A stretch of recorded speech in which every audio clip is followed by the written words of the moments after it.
Hello, good morning, and welcome to today's class. In today's class, we're going to be continuing from where we stopped in research class, research writing masterclass 1.0. Right, so we have been able to cover your chapter 1 and 2, how to go about it, to get the best of the best for research in terms of getting resources and doing things properly. Okay, so without wasting much time, we said that chapter 1 gives background, chapter 1 should be properly formatted. Okay, and the way to start any project work is define everything that is necessary in the document, page size, should be page size the other day. The page size it should be the margin should be normal, right? So the page size should be A4, right? Then also define headings, which set the concept of heading is this. The first heading is heading 1, the second heading is heading 2. What heading 2s are usually having children, so let's say 2.1. Okay, anything that has point something is heading 1. It has an extra something. Sorry, heading 2, then if you have an extra, extra is heading 2. Okay, so heading 1, right? Then we have an extra heading 2. Then that also has an extra heading 2. So heading 1, heading 2, right? Then heading 3. So that was what we said about defining the headings. Then we went ahead and talked about literature review. How literature review should be done for you to properly get as many resources as possible and for you to be able to generate your questionnaire from whatever you get. So in today's class, I'll also say this that we learn how to what's it called? Okay. There are websites that usually you can get resources related to your work. You see ResearchGate, you see Science Direct, okay, Ajol, okay, Google Scholar. These are sites that you can get literatures for whenever you're doing literature review, so you should take note of that. Then also, besides your references, I showed you the other day how to format your reference, right? We said that for references, when you highlight it, we make sure that the line spacing is 1.0. Normal putting writing is 2.0, but when it comes to reference, it's 1.0. Then you also make sure that your reference is justified. Okay? Then apart from making sure that it is justified, you are also supposed to use this paragraph tab, to make sure that this is set on special and you say okay. By doing this, what you are trying to do is to properly present the reference in an APA style. Okay, so this is very important, especially for literature review. Even for the background of the study is the same. It's very important that the references. Okay, and the other day I told you that while you're doing the references, you are doing it on the go. You are citing stuff and your references. You are citing stuff and your references. That is how to go about it. Yeah, so here we have chapter 3. We did not specify how it should be like, okay, for the chapter 3. So I'm just going to use any one of any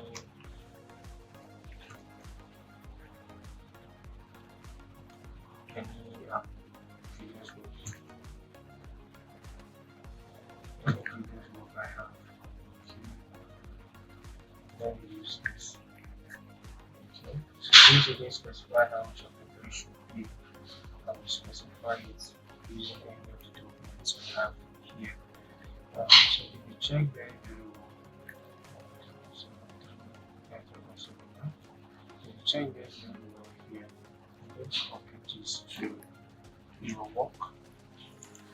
Okay, so here is it. So I'm going to clean this off and is what I'm doing is I'm going to shift it to the side as 3.2 or 3, so shift and tab, shift and tab, shift and tab.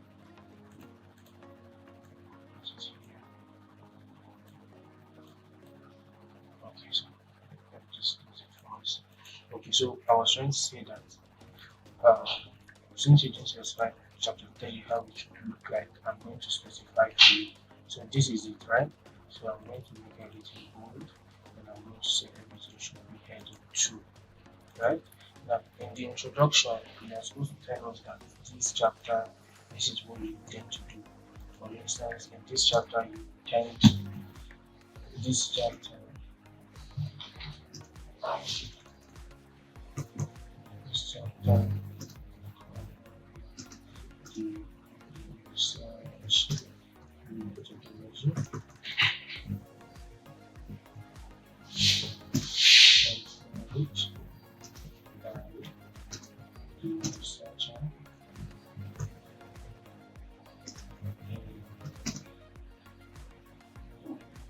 research methodology, and which guide the researcher this chapter promotes conducting this research project. Okay. Now we said that the line spacing should be 2.0, so make it 2.0, right? So introduction. Then I also say that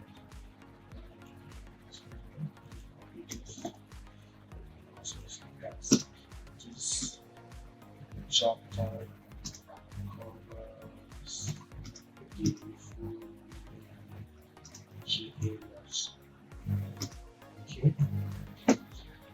let's paste that, and then I'll clean it up. Okay, I'll remove the pages. So, then I'll say tab to shift all together. So, for the research design, there are several research designs out there. There are qualitative, quantitative, and then also a mix of them, right? So you are supposed to be the one that will choose your research design. Let me say this as a shortcut for you. If you are writing any work, any research work, one of the things you should be doing is you are looking at how other people did their own work. Okay, so if you have papers downloaded, articles downloaded on decentralization, then check how other people specified their own research design. Okay, you compare. You know, when somebody says he used this research design, normally there is a justification for it. So what you should do is when you're reading articles, papers, and the rest, you should be checking for how somebody did this, how somebody did this, how somebody did that, like that. So by the time you are taking note of it, you can check and contrast between several that you have seen. Then you see the one that aligns with what you want to do. You get it? So when you see the one that aligns with what you want to do, even if you don't have too much knowledge of research, by simply going about it that way, you will notice that you have gotten something to fill this place and everything makes sense and it's also accepts. Do you understand? So I am saying that when you're doing your research design, or when you're doing any aspect, or when you're reading for literature review, be taking note of how other people have done several aspects of their work. Then pick the one that resembles what you want to do and utilize it. You understand? So that's the key to writing this part of the research. You look at what other people have done. There are projects I've taken. I'm writing in chapter 1, but I've already seen something that I can use in chapter 3. You understand? So in such cases, I use my sticky notes. I'm using the next time. I use my sticky notes. You check and write several things. If I search for something like this, or if I search for something like this, okay, you see, I was writing chapter 1, okay, but I was seeing things related to the person's research design. Okay, I was seeing things related to, you see, how the questionnaire should look like, and how the reliability test should be conducted, the research questions. Okay, parts of chapter 2, data analysis. Okay, when I was in the literature review itself, I was seeing other things. So I am saying that the key to writing chapter 3 or any other chapter, as a matter of fact, is you look at other people's work and compare and contrast and see, does it closely align with what I want to do. If it aligns with what I want to do, whether I am writing that specific um, chapter or not, I can save the file. If you check these files I just showed you, okay, like this one I talked about chapter 2, all of these files I've already downloaded this PDF, the PDF of the blah blah blah blah. I've downloaded it already. I use my browser usually to open PDF, not PDF reader, okay, so that I can have the link to the document. So I need this document from chapter 2. I have copied the link. So anytime I want to write anything concerning the ladies chapter 2, I can just come to my browser, paste the link to the PDF, click enter or press enter, and then it loads up the file for me. And I've moved the file, that means something. Okay, so but it loads up the file for me. So I can just continue the writing. So if you are writing, you should be taking note of different things. Okay, taking note of their explanations and justification for doing several things and saving the documents that you need to save. You should appropriately um, label it. If it's for data analysis, you put data analysis. Okay, if it's for this thing, you do like that, like that, like that, like that. That is how you should go about doing your chapter 3. Then, of course, when you are done, anything you do, of course, you will justify. You keep on justifying the reason why you're using a particular research design, the reason why you're using a particular population of the study, the reason why you're using a particular standard sampling technique. All of those things you will justify as you write. As I see people's point, you see their justification and copy something similar. Do you understand? So by the time you are done with all of this, you now come to have your references. Remember, reference is very, very important. Okay, references are very, very important. The reason they are important is because you are not considered an authority. I am not considered an authority, right? Until you reach doctorate or professorship or whatever you have to call it. But since we are not up to that level and we are building upon people's works, then those people should be appreciated. The reason why they are appreciated is there's a lot of intellectual capacity that goes into producing a work. There's a lot of monetary commitment that it has to do with. If you've seen people that publish in journals, yes, right? Just to even proofread is about 12,000, maybe 18,000. Do you understand? So all of these things are expensive to do. All the free um, resources you are downloading on the internet, somebody paid a lot of money to do it. Do you understand? So they should be referenced. So we are saying that at the end of every chapter, you should have your reference. If your school does not permit you to do it that way, when you're writing, you should have your reference. But by the time you're submitting, you should find a way of copying the reference aside, maybe using your sticky notes. Okay, you should find a way of copying the reference aside. You understand? So this brings us to the end of how to write chapter 3. Make sure you define your documents. Make sure that everything is written as appropriate. Okay, you write it, you justify. You write, you justify. You look at other people's work, most especially, and see the ones that align with what you want to do.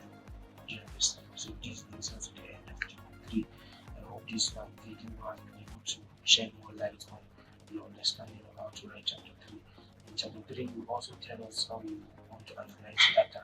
All of these things you see from other people's work that have done something similar to yours. There's something that Solomon said, he said there's nothing new under the sun. It is true.